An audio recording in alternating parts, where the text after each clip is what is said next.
Hey, Judge Napolitano. Hello, Jamie. How are you? I know to you I may look old. Hope this statement ain't too bold, but here comes the Yes, indeed. How you doing, Judge? I'm doing well, my dear friend. How are you? I am doing Sounds great. like you're in rare form this morning.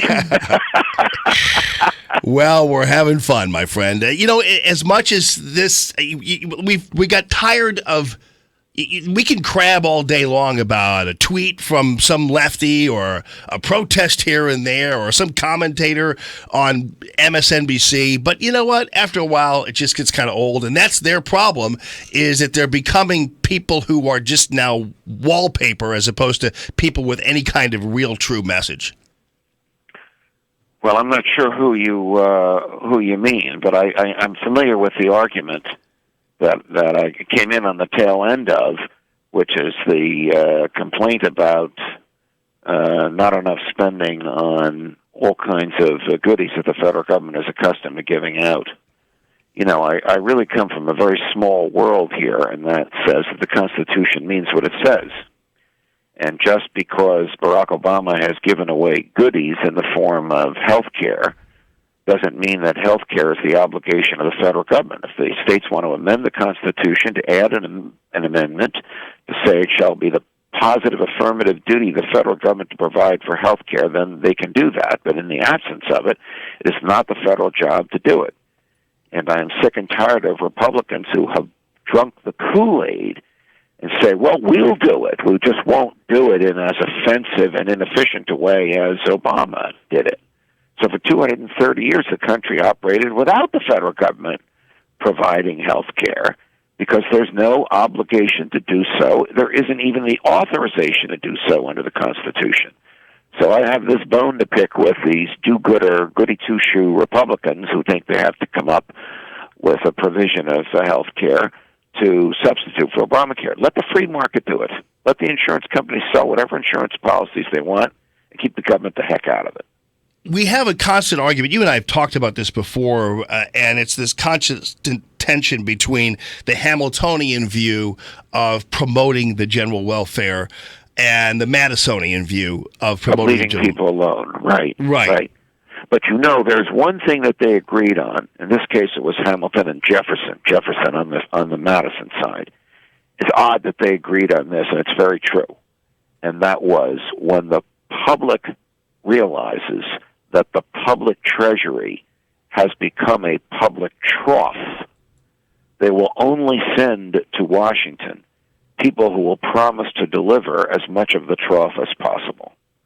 And that's where we are now. Republicans, Democrats, there's only a small band of libertarians who don't do this. Otherwise, Republicans, Democrats, liberals, conservatives, progressives, or whatever you want to call these people, all want to bring as much of the pie home as they can, whether it's authorized by the Constitution or not. And health care is the prime example of that. Well, even the sainted Rand Paul, my dear friend, he knows I'm going to say this, has not taken the argument of his father, but rather has said, we have to come up with a free market solution. You don't have to come up with any solution. It's not in the Constitution. It's not the job of the federal government. Health care is a good. It isn't a right. It's a good you go out and buy.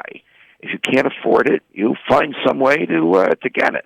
Well, and this is where we have a situation where you talked about the public trough. It's interesting with this NBC News story I just played, how they look at, for instance, military spending as a dipping into the public trough, when indeed you could make an argument for a lot of things being a dipping into the public trough. One of them would be, as you pointed out, health care. The other one, as harsh as it may sound, is education, those kinds of things.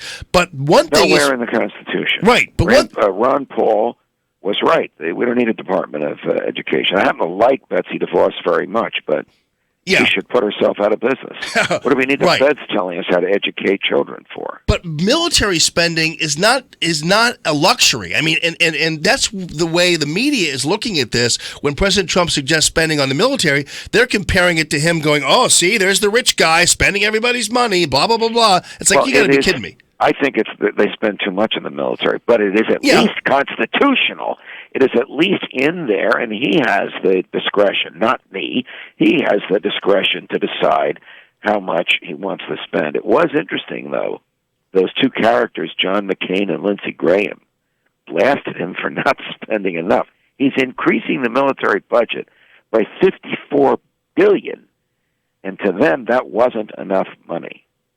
Yeah, right. Right. Did you know how many international facilities the military has? How many places around the world we have real estate that we either own or lease and have hundreds of millions of dollars worth of equipment and thousands of men? Yeah, well... Over 900. 900. Do we really need that?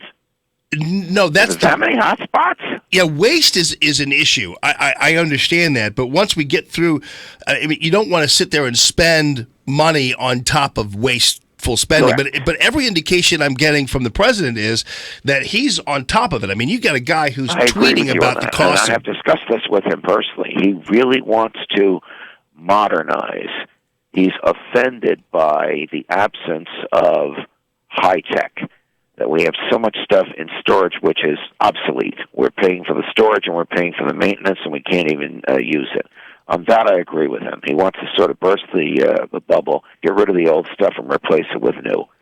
According to the president, the Israeli military is far more advanced in terms of the sophistication of its equipment, the ease with which it can be used, and the ease with which it can be moved than we. I think he's got a very good point there. Right, yeah. Modernize the equipment and demodernize the rules of engagement, because they're a little too modern for some of the people in the military, that's for sure. But we could argue that down the line. Judge Napolitano, great talking to you as always at Judge Knapp, judgeknapp.com. Appreciate you, man. All the best, my man. Until next week. All right. Take care.